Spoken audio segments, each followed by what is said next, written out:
est-ce que le politique peut réguler la chose? Oui ou non? Ou est-ce que nous abandonnons?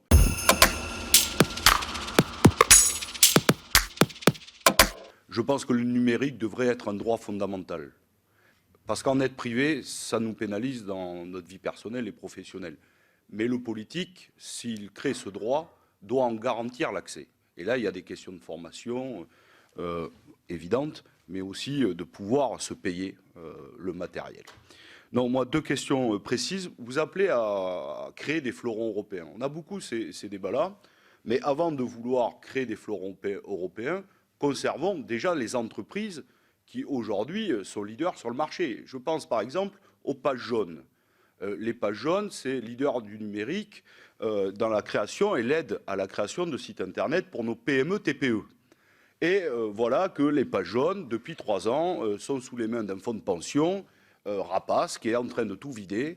Et le but ultime est de tout rafler et que, en vérité, l'ensemble de ces données de nos TPE, PME passe sous les mains de Google.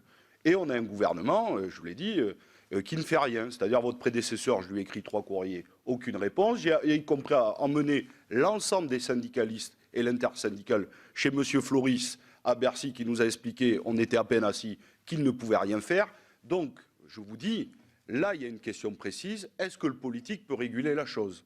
Oui ou non? Ou est-ce que nous abandonnons? Parce qu'on ne peut pas avoir des beaux discours sur créons des fleurons européens, mais quand nous en avons, les laisser se faire dépecer. Et la deuxième question, c'est la même.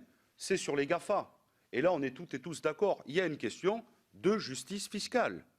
Parce que les mêmes sont maintenant aussi, voire bien plus puissants que de nombreux États, jouent à fond de l'optimisation fiscale, sont en train de bouleverser notre économie, tirent tous les droits sociaux vers le bas, sont en train de faire travailler, je finis Madame la Présidente, je sais que c'est compliqué, de tirer tous les droits sociaux vers le bas, de dépecer nos économies et nos commerçants, et nous ne faisons rien. Donc là, en réalité, vous avez un double discours, je le dis, soit nous prenons le taureau par les cornes, parce qu'on considère que c'est compliqué de se mettre d'accord à 28, soit vous renvoyez à chaque fois la patate chaude au niveau européen, et là, nous aurons un débat.